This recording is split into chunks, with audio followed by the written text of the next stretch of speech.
Okay, so welcome everyone. My name is Catlyn Keenan, and primarily I am faculty of philosophy and women and gender studies at Front Range Community College, and I'm joined by my colleagues Joe Brenkert and Kathy Gamble. And so I am doing the screen sharing, and Joe, so give us just a moment to make sure that our technology is working properly.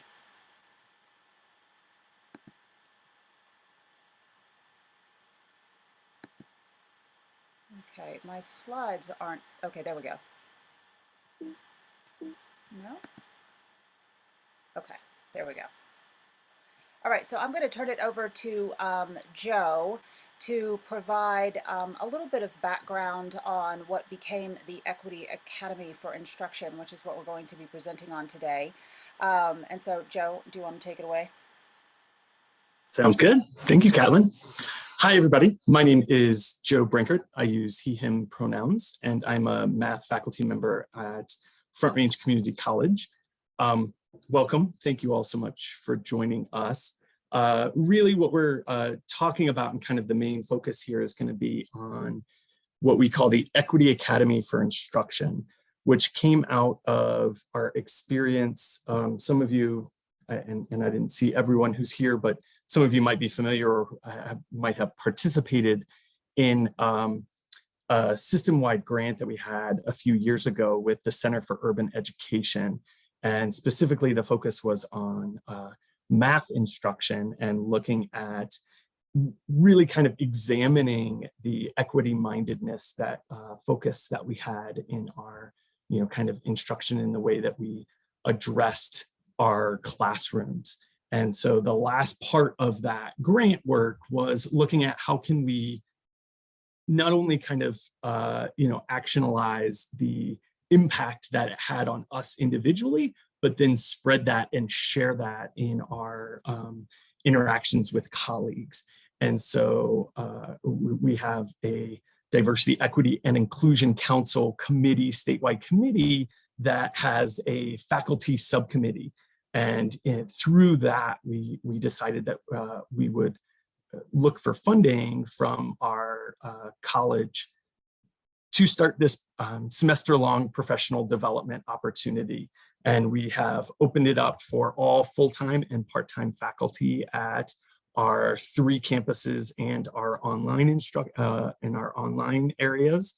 And really kind of the basis being the tools that the Center for Urban Education out of the University of Southern California have developed and made free available on their website for really analyzing and evaluating, kind of, and reflecting on current practices and how to, kind of perhaps shift or further detail the way that we think about the impact that our instructional decisions have on all, really on all aspects of, kind of the classroom and the classroom dynamic.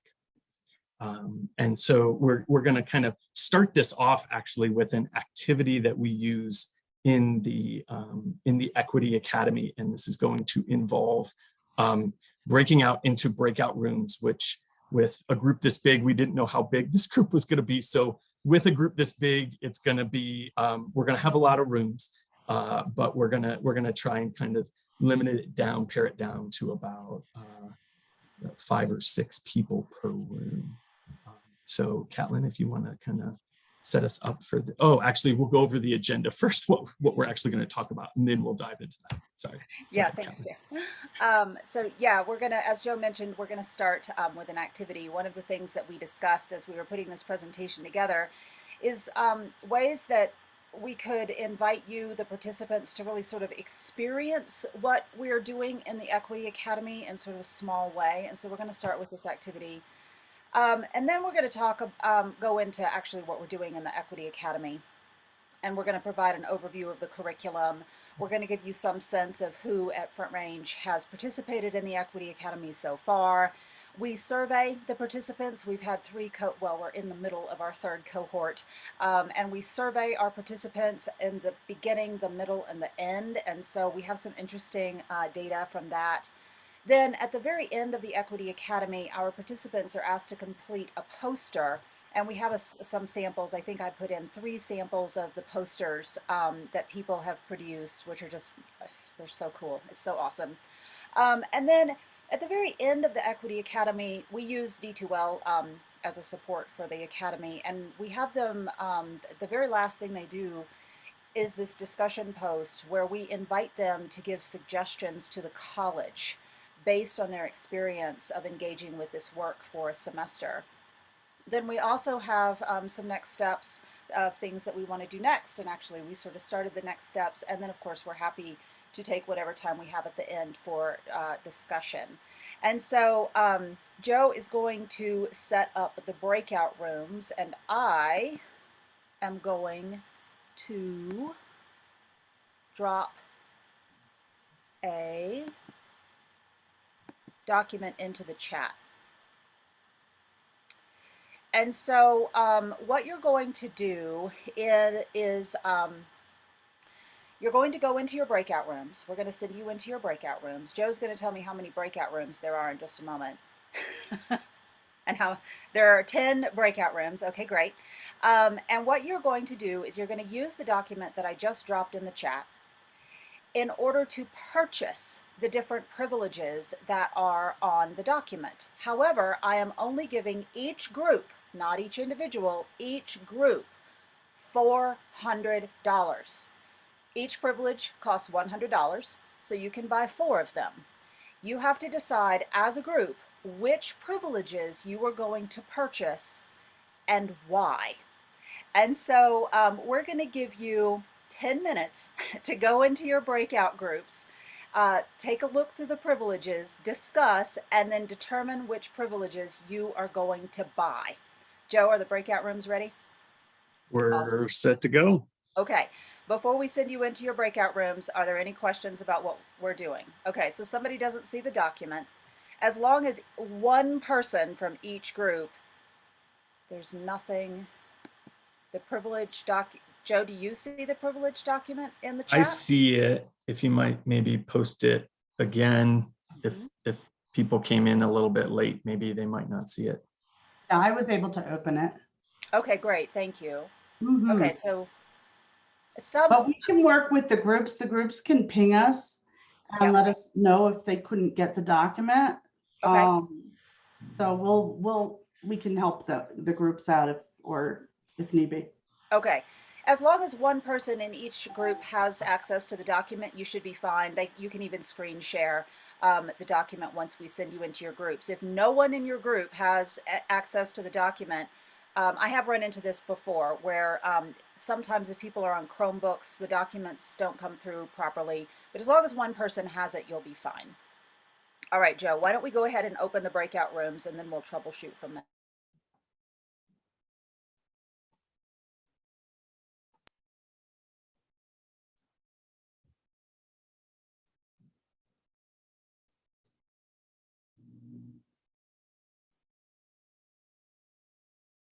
Oh, seriously, Catlyn, did the 2 of us both get sent to the same room?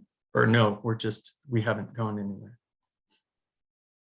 So far, I guess there's just a few of us here. Oh, there we go.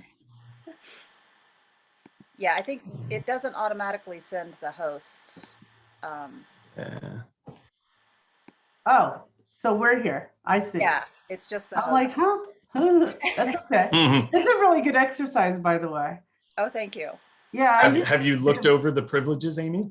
Yeah, I just looked at it briefly. It's really good. I used to be a diversity consultant, so I'm always looking for good ideas. Well, okay. And the really fun part can be when, Catlyn, are you going to go in and adjust? Yes, yes, I am. I'm going to do room 1 and room 10.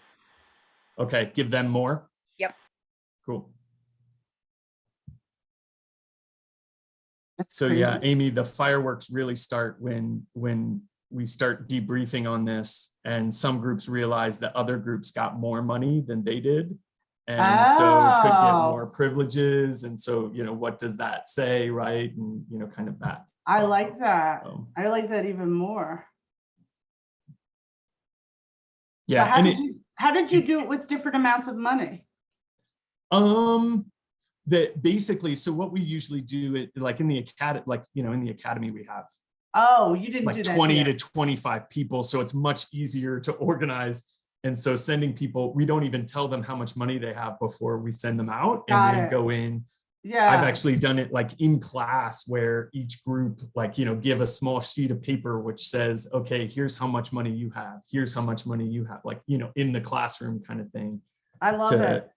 To be able to, so people don't necessarily know that the other groups are. No, I really like it because even just looking at it, it's a really hard call, which which privilege I would rather have.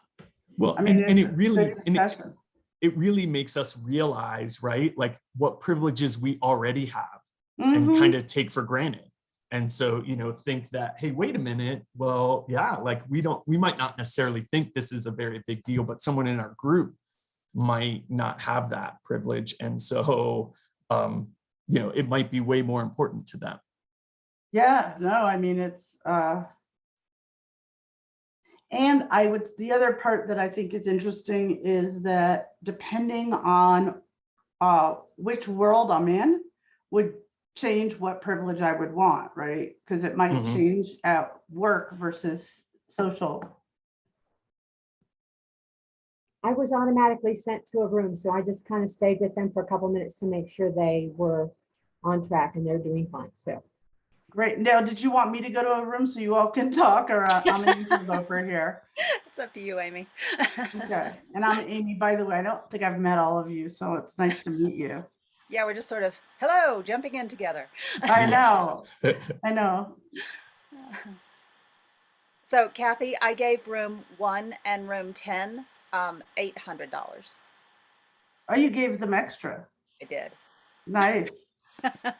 Room I was in thought they only had $100, so I told them no, they had 4. So I should have left them at 1 just to see what happens. Oh my God, that gets cutthroat then. Really? Boy, you only get 1. One privilege. Oh, so that would have been really tough. What is there's a little red dot on the breakout room. Is somebody trying to reach? No, Joe is unassigned. It's thinking that Joe needs to be assigned to a breakout room. I'm going to assign you, Joe. Oh. All right. Are we all in room 1? Is that where we are? No, we're in the main. Okay, main there's session, only there's only a couple people in room 1. That's a small group. Room 1 only has 4. They had 6 to start out, but I think Catlyn or somebody was in there that I moved out, and then somebody must have left because they had 5. Okay. So yeah, even with $800, it's hard to figure out which ones you would not want. Yeah. Yeah, when the group I was in moved to page 2, they said, "Oh no, there's more." Oh no. Well, there's even more than what you all put on here, but this is a great start to the list. Yeah. Yeah, That's I didn't very want to true. give people like 5 pages, but yeah. So I sort of. Catlyn, you were more generous. Like I actually had I think 7 minutes on there, and then I changed it to 10. When you said 10, you were more generous than I am. And when I was looking back over the surveys, I can't remember if I told you guys this yesterday, but when I was looking back over the surveys, that was one thing that came up a few times, was that guy who kept cutting us off. Joe, it's like, yes. You're done. Yes. Hi, Jenny. You ended up in the main room. Were you in one of the breakout rooms, or you're joining us a little late? Well, I wanted to be in the next breakout that started at 11:15. Okay, yes. We have breakouts of our breakout rooms. So we got way complicated. We're going fractal here. Nice little mathematical term, Jenny. I don't know if you teach math or not, but no. Would you like to join one of their, what do you all think? Because it's your exercise. You want to put them in one? I think there's still 3.5 minutes. So Jenny, I'll put you in a breakout room, Maybe in room one. And you can kind of, yeah, I'll put her in room one, and then you can, just kind of listen in on the discussion and things. Hi, Jenny. Thank you. And this is getting the ball rolling. That's the session I'm in, Yep. right? Yep. Yeah. Okay, just making sure. Either way, it's your session now. It sure is. Okay, I'm good with that. You're presenting too. Oh, good. Oh, okay. Let me Google something. Ready to talk. Last show. We did, but we have Andrew now. Hello, Andrew. Were you trying to join our session? Oh, goodbye, Andrew. I'm amazed how people, I feel like bewitched, like people can just go like this and jump from room to room. Yeah. Hi, Christy. Goes back. Christy, the folks, can you hear me?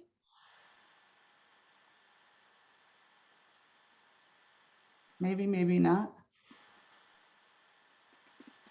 Sorry, the join button for room one was right below the assign to button for Jenny. And so I meant to hit assign to, but then all of a sudden I got sent to room one. And so I hit join instead of assign. So sorry about that. But it looks like we've got 2 minutes left. And so did you all send Andrew there as well? Just kind of listening. Yeah, Andrew, it looks like is in room Came one. in He's late. Miller. Yeah.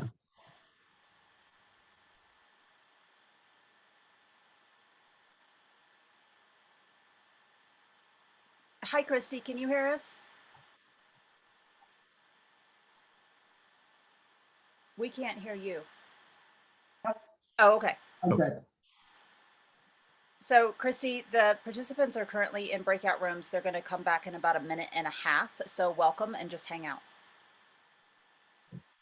So I have to hold it up or something. Kathy, yeah, I'm sorry that the tube guy's not working. Well, he's kind of floppy, but he's not in a very good spot, but I don't want to hold him right here either, so. Yeah. Does he have a new battery? He's still doing this kind of, but I would think that movement would help, but apparently he's not in a good spot. but- Yeah, I see what we're discussing. No, I'm curious. Yeah. Yeah. Amy must be like, what is What? going on? What are they talking about? That's funny. Hi, Tony. Welcome.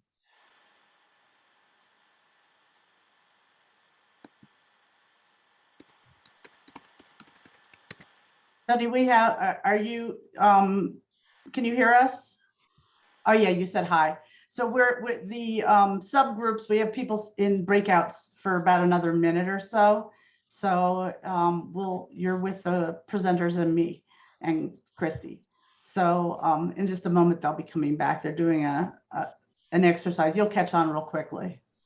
Yeah, I feel like that's like in like a conference, right? When you kind of just try to slide in like 10 to 15 minutes after like a breakout room has started, but Right. then people are in groups already discussing something, and it's kind of like, Well, you can be do I really sit cool about down, or it do I in just a stand live in the back? Or I feel like we're kind of the standers in the back, right? I guess they're all coming back. Oh, yeah, yeah. I'll take my camera off again. Have fun.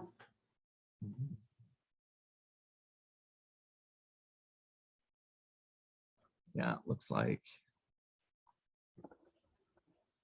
wow.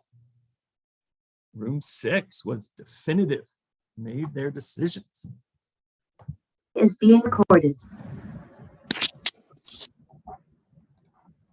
Okay. Are we all back? See, when I'm clicking on it, it doesn't even react.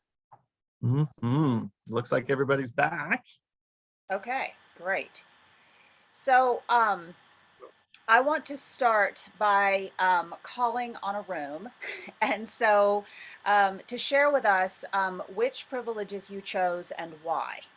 So I'm going to call on room 8, and that's Debbie, Jacqueline, Jennifer, Michelle, Mike Cost. Oh, I know Michelle and Mike White. Could somebody from that room be brave and share with us which privileges you chose and why? Yes, Caitlin, this is Mike White from the group, and it was a pretty fascinating discussion. But ultimately, we kind of centered on which of those privileges would be most outwardly visible and perhaps cause the greatest effect. And with that kind of as a theme, racial, able-bodied, sexual, and cisgender were the four we believed most visible, and religious may or may not be, for example, and therefore may not be as important to all. So in short, that was the four we picked and why. Thank you so much, Mike. Yeah, it's very common for people to sort of choose those privileges that seem to have the most impact because people can see them. The ones that you can hide. Yeah, absolutely. Thank you for sharing that. And then I also wanted to call on room 10 to share which privileges you chose and why. That's Tracy, Ayelet, Liz, Lauren, and Hannah.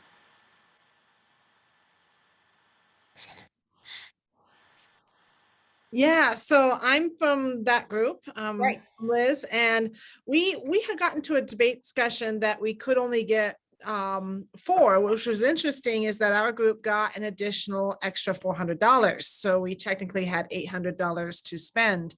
But we actually only got through four because we were debating and discussing. So I guess even playing field.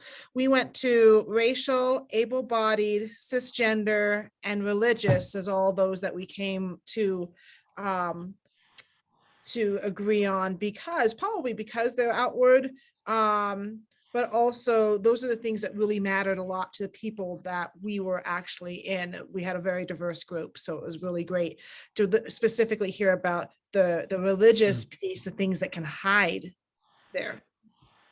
Yeah, thank you so much. So hopefully this activity is sort of a brief introduction to what it sort of feels like to be in the Equity Academy. So we're going to move on now and talk about what it actually is and what we actually do. So thank you so much for participating. So these are the objectives of the Equity Academy. And Kathy, do you want to walk us quickly through these objectives? Definitely. My name is Kathy Gamble. I am the department chair for social science, social behavioral science and education at Front Range. So I am co-facilitator of the Equity Academy, and these are the objectives we share with our participants before we begin. The first one, to recognize your own cultural identities and biases as applied to pedagogy. So how is this impacting your teaching? Develop and utilize culturally inclusive course syllabi, lesson plans, and content. Demonstrate understanding of the importance, necessity, and/or impact of the lessons from the Academy. And we have one of our activities is called a Data Days activity, and we apply disaggregated data in order to inform the development of classroom materials. So each of our participants looks individually in a facilitated manner. We look at the outcome of how our students do in our particular classes.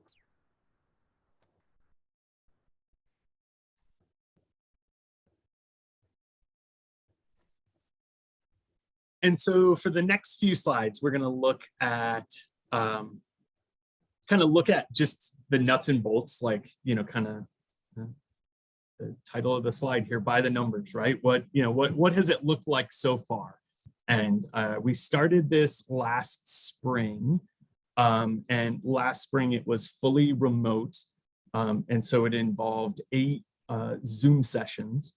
And throughout the spring semester, this academic year, we were able to incorporate face-to-face sessions. So we have 3 physical campuses. And so we have kind of our first meeting, our mid-semester meeting, and our final end of semester meeting have all been face-to-face last semester and this semester. And then meetings in between have been remote here. So, so if we look at kind of the breakdown, we've had similar numbers each semester, but very different breakdown as far as full-time faculty versus adjunct. in the very first iteration, we had, as you can see, majority full-time faculty participation, and a pretty wide spread each semester, really, of different prefixes taught by the different, kind of represented by the different teachers in there. And then this academic year, it's been much more of a shift towards our more part-time faculty in participation. And so it's really interesting to kind of look, and then at the bottom there on our totals, seeing that the spread of teachers, we're not just talking about kind of teachers who you might traditionally think would have a focus on DEI work, but really trying to broaden that out and attract all of our faculty and full-time and part-time, and who teach throughout the college. And then looking at, okay, well, how do we assess this? Like, how can we kind of see how we're doing and make sure that we're hitting our objectives and possibly improving on that. And so we take all participants take a pre and a post survey, and obviously we don't have post survey data for this semester, so this is all taken from the first two iterations, last spring and last fall. But we ask more questions than just what we have on this slide, but I wanted to highlight a couple of findings that we've used in our in our assessment here to really help us guide what we're looking at as we're kind of working on this academy. So the first question there: how comfortable are you reflecting on your classrooms through an equity-minded lens? And which probably shouldn't be too surprising. The first couple iterations, we got a lot of people who were naturally already interested in this work. So, if we look at that, more than half were already most comfortable in thinking about it through this lens. But if we look at, kind of where that went, there was still, almost 50% who weren't most comfortable. And so then, specifically that 12% that was neutral. And so if we can, kind of look at that post survey data, kind of movement from, kind of the discomfort to the more comfortable, and also recognizing that this kind of work isn't always supposed to be comfortable, right? And that, kind of getting comfortable with the uncomfortable can be, kind of a really important step in our, in our journeys through this work. But then looking at, kind of specifically, okay, how, reflection is one thing, but then how do we, kind of look at that and take that and progress it to our content, right? To our, to the nuts and bolts of our classes. And I unfortunately just caught the end of the keynote, but wow, like that was so powerful. And, kind of the layers that Dr. Wood was talking about, right? And thinking about, kind of how can we take this and have it really impact, kind of top to bottom, everything that we have with our courses. And, and again, looking at the numbers pre and post, that, it probably is, these numbers, these pre-survey numbers are probably a little more skewed towards, kind of the preaching to the choir type of aspect of people who are already predisposed to be looking at this work. But even with that audience, right, looking then at the post survey and seeing that there is that movement there, kind of that in every single category we've got there, except for the little, all the other ones, right, moved up. And so, kind of again, emphasizing this idea that it's not an all or nothing. We're not looking at bimodal here, right? It is truly a spectrum upon which, you know, kind of we're hopefully pushing that towards, you know, kind of a more equity-minded approach to our classrooms. And then finally, you know, kind of looking at, you know, kind of recognizing then our own actions and what that impact might have on our students, and, you know, kind of thinking about that and always having that, you know, kind of in our minds when we're making our pedagogical decisions. And then of course, right, like not just our Likert scale kind of survey questions, but then, you know, also free responses, and looking at, you know, looking at some of the points that are brought up. And I took some snippets of what we had. You know, it doesn't necessarily reflect every individual's experience, of course, but just to kind of highlight on a few things. First, looking at the pre-survey responses, just recognizing that, you know, looking at that first quote there, you know, I'm hoping that I can continue to build my knowledge of equity-minded practice and integrate it into my course planning and day-to-day interactions with students, right?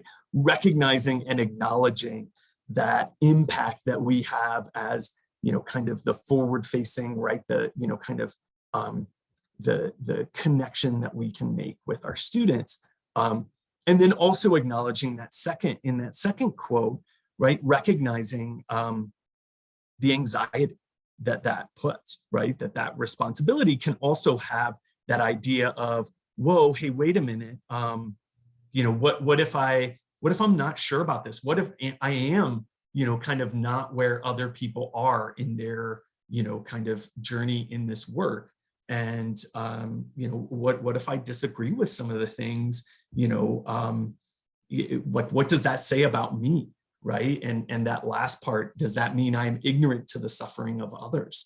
And, you know, kind of acknowledging that we are all in, you know, kind of within that spectrum, and not even, you know, it's not even a linear process, right? Like that, you know, kind of swinging back and forth, and really kind of recognizing that aspect. And then looking at the post surveys here, you know, kind of the first one, emphasizing again that the equity tools that CUE, the Center for Urban Education, that we use as kind of, you know, part of our basis for our for the actions that our activities that our participants do, and really kind of look at that, you know, kind of focusing on data and allowing that, you know, student success data disaggregated by race to, you know, really help us recognize that, you know, kind of we might not always be the best judgment, you know, judges of,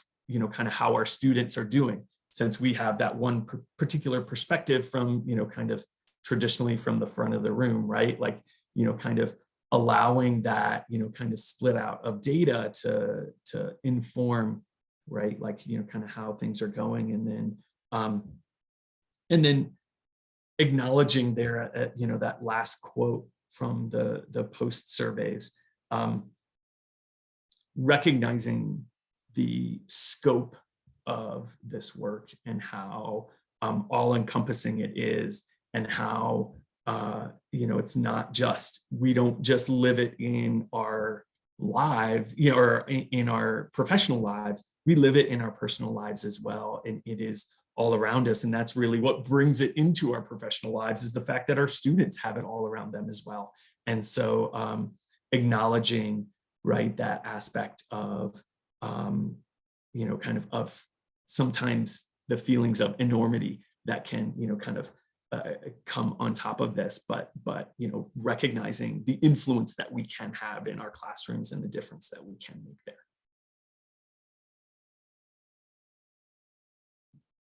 So I mentioned that at the end of the academy, the participants produce what we call an equity product, and our guidelines for what that product is are pretty loose.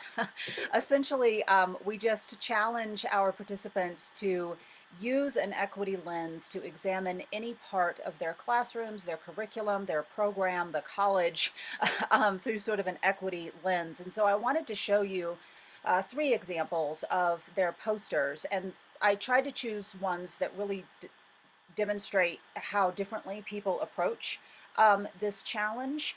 And so we'll just move through these. Maybe. There we go. So this one is from an Intro to Photoshop class, focusing on a specific assignment in the course, and I'll just let you read the description and take a minute. I know that the poster is a little bit small, and so I sort of described it on the left, and I'll just give everyone a moment to just read and engage with this project.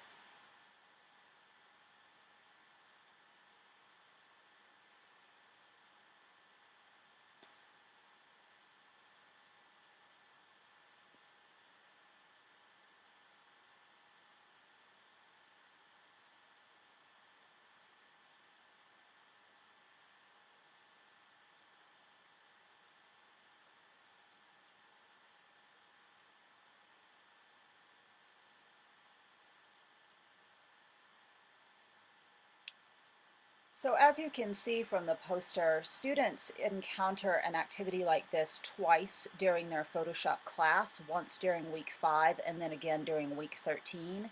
And the way that of course, the professor inherited the course from someone else and inherited a textbook and all that. So this is what he inherited.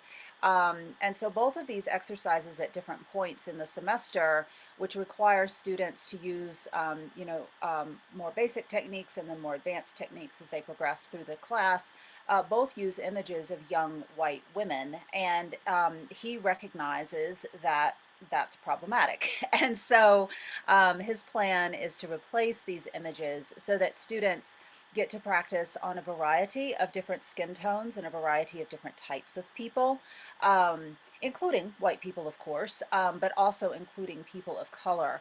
And then also, of course, his BIPOC students are also going to encounter students that are images that look like them and get to practice a variety of techniques. So that's the first example. And so the second example is really different, and the poster is impossible to read, but I wanted to just give you a sense of the scope of it. So again, I'll just give you a moment to read the description.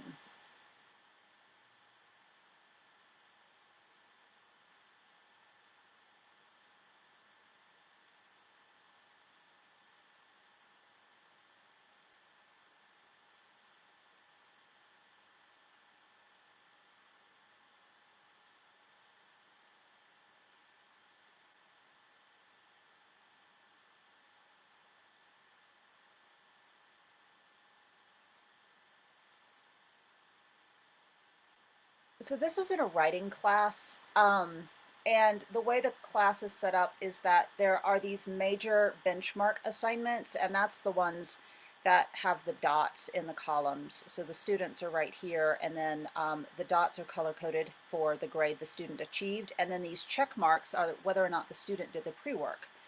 The pre-work, I can't remember if it's ungraded or if it's like really low stakes, but it's essentially designed to help prepare the student to do well on the bigger project. And so what immediately became apparent when the professor mapped out the grades in this way is that students who do the pre-work do better on the assignments, which that's good because the pre-work is working the way that it's designed to. But the white identified students were likelier to do the pre-work. And so the BIPOC students who did the pre-work were as likely to do as well on the major assignments, but not as many of them were doing it.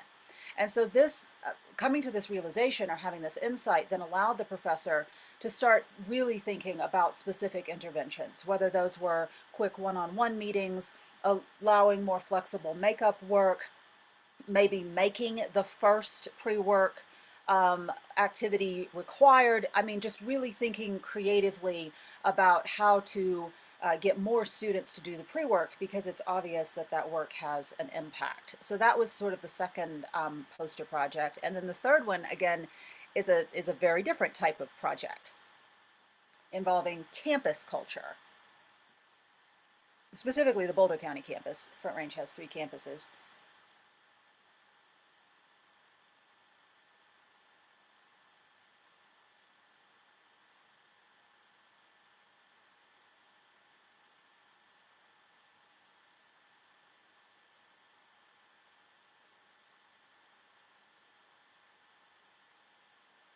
So, as you can see from the poster, the orange sticky notes is the location was not staffed, or didn't have good signage, or didn't have a clear purpose. And the blue is sort of like there was a person there, it was accessible, you know, blah blah blah. And so the other thing that should be noted is that this poster was done last semester, fall semester, when we were still sort of half open because of COVID. And yet you also have to think about the students who are, for example, prospective students who are coming to campus and half of the things are closed, right? And so even if there is good signage or there are instructions for how to interact with that particular location, like the front desk, the library, you know, things like that, there might not be a person there, which gives sort of an odd first impression of the campus. And so as you can see from these 3 posters, we got one poster that was on a specific exercise, one that was looking at patterns in the entire class, and then this one is looking at sort of the visual accessibility of one of our campuses. So 3 just really different types of, 3 very different types of projects that come out of the Equity Academy. Oops. Okay. Kathy, this one is your slide. So at the end of the Equity Academy, we ask students a lot, we ask them to consider what they have learned, what they're taking away from this, and they give us recommendations for what we could do to make this a better experience for our students, but even in the big picture here at the college.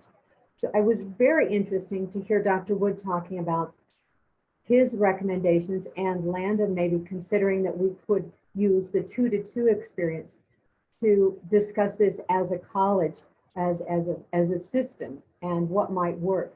Suggestions that we received from our participants. Even at the very beginning, when we look at our students who are first entering the college and completing the application and that whole process, suggestions are the terminology and the process is not user-friendly. If we have students whose first language is not English, completing the application to the college is very unwieldy for them.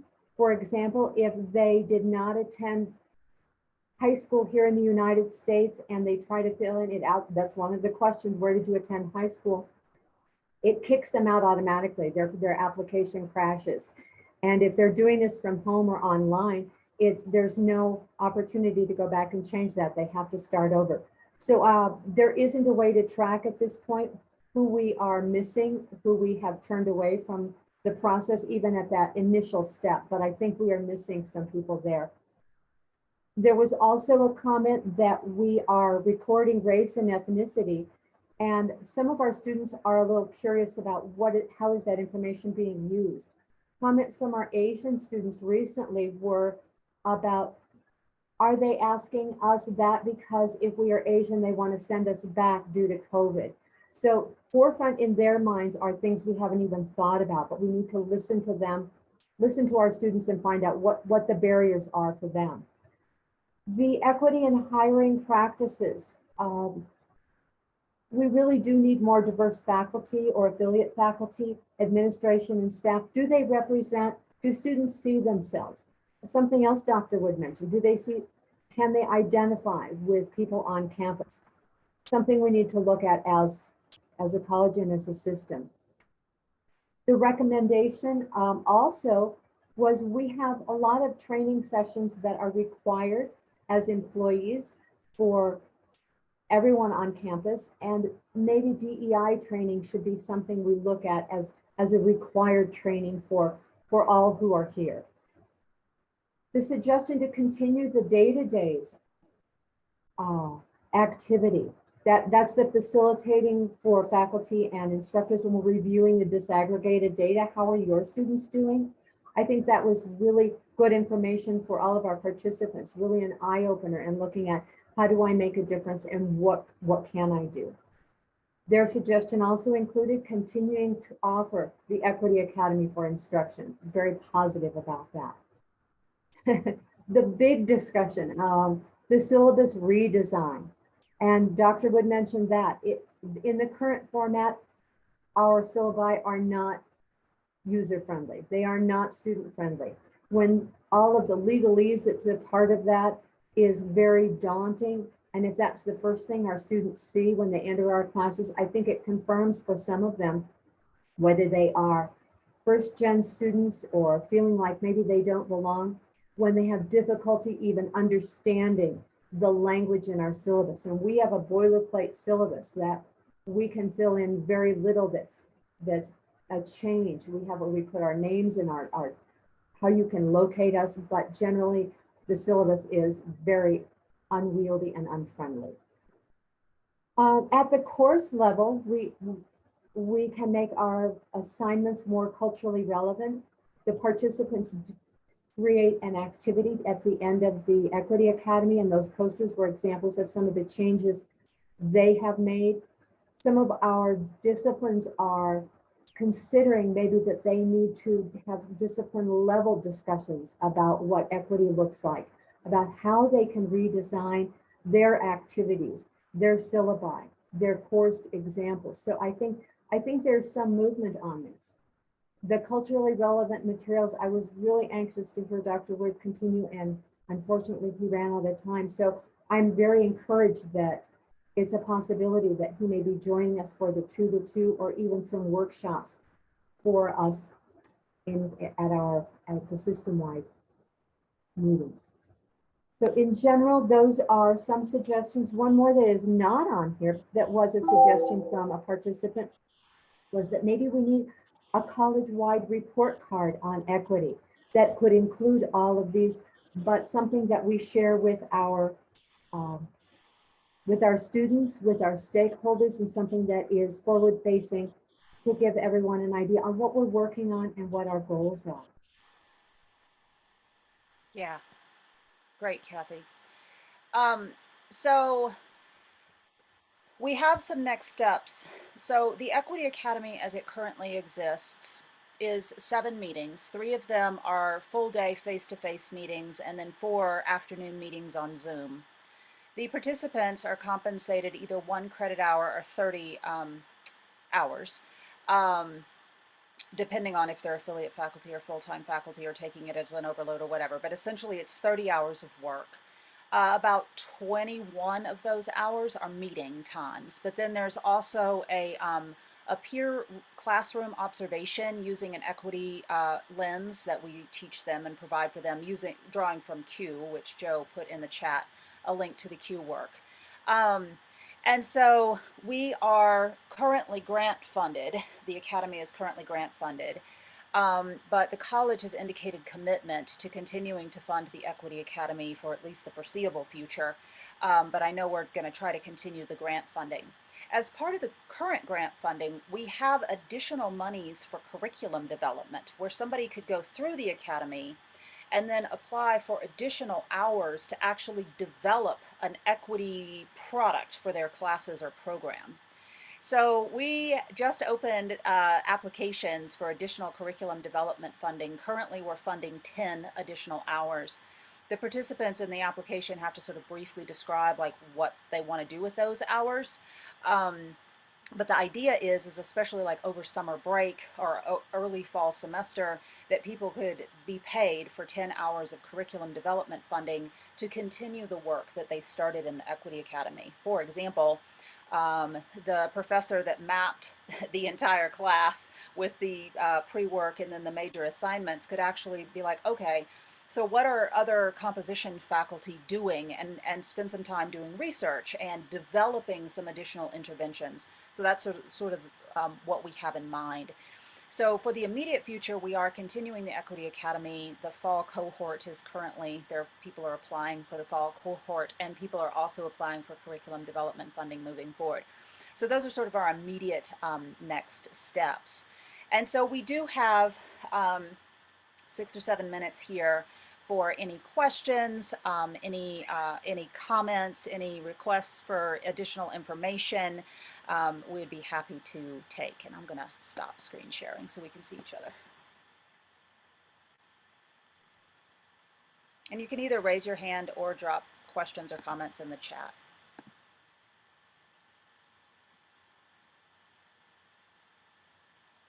Yes, Ayala. I have a quick question. Did you segregate the data of the participants based on race and ethnicity?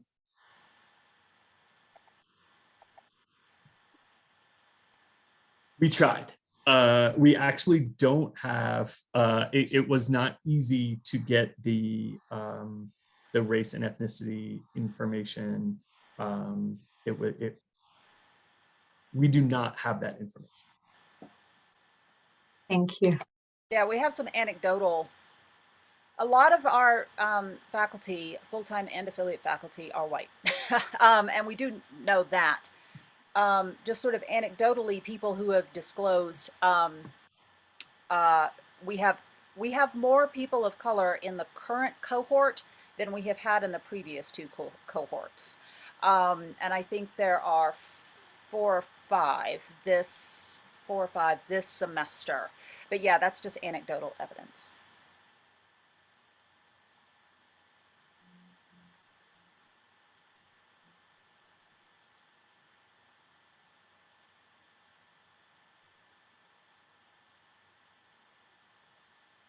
I'm looking at a group of faculty and nobody has questions. What's going on? You're scary, Catlyn. I guess. Joanna. Hi, I'm involved in a group of colleagues who are trying to do some work similar to this. Would you be open to us reaching out to you at some point to see how you design the curriculum itself and what sort of your process was? We're trying to make some decisions now, and I think your input would be really useful, but I know everybody's very busy. Oh, absolutely. Yeah, I would. I mean, I'm sure I can speak on behalf of my colleagues and say that absolutely. And Joanna, you can reach out to any of us, and I can send you what we call it our syllabus agenda, and it just basically has the, the assignments that we have for pre-work and stuff like that. I'd be more than happy to share that. I do see a question in the chat from Emily. Often the people who need to do this work actively avoid it. Do you encounter this issue and how do you mitigate that? So my colleagues can also speak to this. This is a voluntary program at this point. And so we are getting, the choir that Dr. Wood was talking about, the people who are invested, who want to know more, who are at least sort of in the ally stage. We have definitely gotten people who have been challenged by the work, who have really struggled with it and who have encountered their own, sort of worldviews being challenged. But so far, they have been respectful and engaged even as they were being challenged. But certainly I can see a future where that might become more challenging. Cynthia. Hi, thanks. So I guess similar to the last person who asked the question or about, doing more of these kinds of academies, I would love to see an opportunity to get colleges together who already do this work to kind of share, what works, what hasn't worked. Because I've participated in similar academies, both at Aurora and Arapahoe. So I know that these things are happening at other colleges. And I just learned, I'm stealing some of what you all are doing with the academy that we're doing at ACC right now. So I just think it'd be really valuable to try to get us all together and share ideas. Thank you, Cynthia. Yes, I agree. And yeah, I mean, a lot of when we were first starting this, we reached out to CCA, to the folks at Aurora who have been doing this for quite some time. And yeah, like that's kind of part of what we were thinking about, right now, and thinking that, kind of these opportunities, right? Like kind of throwing out, hey, this is what we're doing, kind of what else is going on. But I think also like, something specifically, a meeting perhaps specifically catered towards that would be really valuable.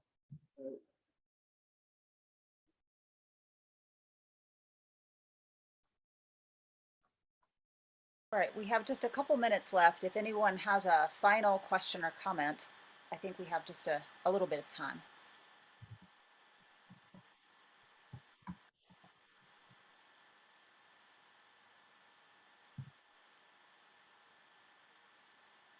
And yeah, I think Catlyn mentioned it, but also there is a link, I'll put it back in here, a link to the Q tools that are free online that they've been working on for years, and they are great ways to start that reflection process on all sorts of aspects of not just your own classroom, but also observing others and looking at it programmatically and campus wide and all of that.